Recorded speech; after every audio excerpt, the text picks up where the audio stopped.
As doenças sexualmente transmissíveis, DST, atualmente chamadas de infecções sexualmente transmissíveis, são infecções transmitidas principalmente por meio do contato sexual com uma pessoa infectada. Anteriormente, preferia-se adotar a denominação de doenças sexualmente transmissíveis. Entretanto, doença remete a sintomas e sinais visíveis, que nem sempre é observado nesses casos, sendo algumas infecções assintomáticas por toda a vida. Transmissões. As transmissões sexualmente transmissíveis, IST, são principalmente transmitidas por contato sexual, seja ele oral, vaginal ou anal, sem uso de preservativo. Algumas ISTs, no entanto, podem ser transmitidas ainda de outras formas, como durante a gestação, parto ou momento de amamentação, compartilhamento de agulhas e outros objetos cortantes contaminados, além de transfusão de sangue contaminado. Sintomas.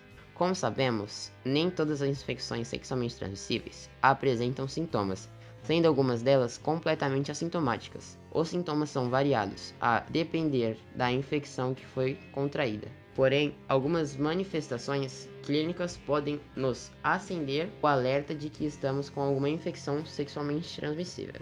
Os principais sintomas da IST, de acordo com o Ministério da Saúde, são: corrimento. O corrimento pode aparecer na região do pênis, vagina ou ânus e pode ter coloração variada, como amarelado ou esverdeado. Pode ter cheiro forte e provocar coceira. Feridas. As feridas decorrentes das ISTs podem aparecer na região genital ou ainda em outras partes do corpo. As feridas podem causar dor ou não. Verrugas. As verrugas geralmente indicam infecção pelo HPV. Essas verrugas, de uma maneira geral, não causam dor e possuem uma aparência que lembra uma couve-flor. Tipos. Várias são as infecções sexualmente transmissíveis que afetam a população. Algumas são muito graves e podem até mesmo levar à morte, e outras são relativamente simples de serem tratadas. Fato é que essas infecções podem ser facilmente prevenidas com sexo seguro. Veja a seguir alguns exemplos de infecções sexualmente transmissíveis muito comuns no Brasil e em todo o mundo. AIDS. A AIDS é uma doença sem cura que é causada pelo vírus HIV, vírus da imunodeficiência humana. Esse vírus atua comprometendo o sistema imunológico do indivíduo, fazendo com que ele fique mais suscetível a infecções oportunistas. Vale salientar que ter HIV não é a mesma coisa que AIDS, uma vez que a AIDS é um estágio mais avançado da infecção por HIV, em que o indivíduo está bastante vulnerável às doenças. Condiloma acuminado. O condiloma acuminado é causado pelo vírus HPV, o qual é responsável por desencadear o surgimento de verrugas na região do ânus e genital. É importante salientar que alguns tipos de HPV estão relacionados com o desenvolvimento de câncer. Entretanto, normalmente os HPV responsáveis pelas verrugas não são cancerígenos. Gonorreia. A gonorreia é causada pela bactéria Neisseria gonorrhea, que pode causar ou não sintomas. Nos homens, pode causar ardência na hora de urinar e o surgimento de corrimento. Nas mulheres, pode causar sangramento fora do período menstrual, corrimento e dor ao urinar. Sífilis. A sífilis é uma doença causada por uma bactéria chamada Treponema pallidum.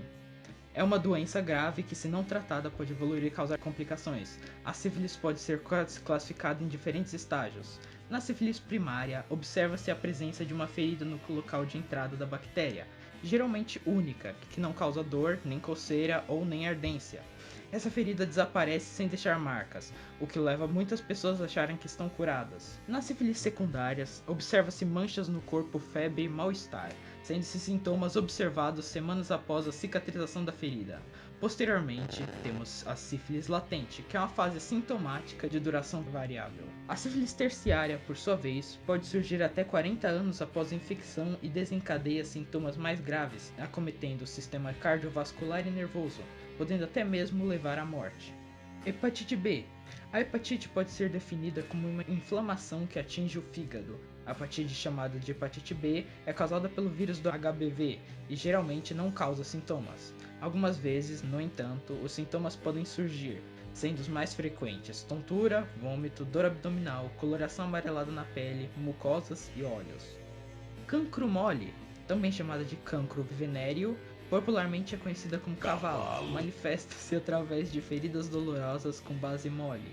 Clamídia também é uma DST muito comum e apresenta sintomas parecidos com os da gonorreia, como por exemplo, corrimento parecido com a clara de ovo no canal da urina e dor ao urinar. As mulheres contaminadas pela clamídia podem não apresentar nenhum sintoma da doença, mas a infecção pode atingir o útero e as trompas, provocando uma grave infecção. Nesses casos pode haver complicações como dor durante as relações sexuais, gravidez nas trompas fora do útero, parto prematuro e até esterilidade. Herpes manifesta-se através de pequenas bolhas localizadas principalmente na parte externa da vagina e na ponta do pênis. Essas bolhas podem arder e causam coceira intensa. Ao se coçar, a pessoa pode romper a bolha, causando uma ferida. Linfogranuloma venéreo caracteriza-se pelo aparecimento de uma lesão genital de curta duração, de 3 a 5 dias, que se apresenta como uma ferida ou como uma elevação na pele. Após a cura da lesão primária, surge um inchaço doloroso nos glândulos de uma das virilhas. Se esse inchaço não for tratado adequadamente, evolui para um rompimento espontâneo e formação de feridas que drenam pus. Tricomoníase. Os sintomas são principalmente corrimento amarelo esverdeado, com um mau cheiro, dor durante o ato sexual, ardor, dificuldade para urinar e coceira nos órgãos sexuais. Na mulher, a doença pode também se localizar em partes internas do corpo, como o colo do útero. A maioria dos homens não apresenta sintomas. Quando isso ocorre, consiste em uma irritação na ponta do pênis.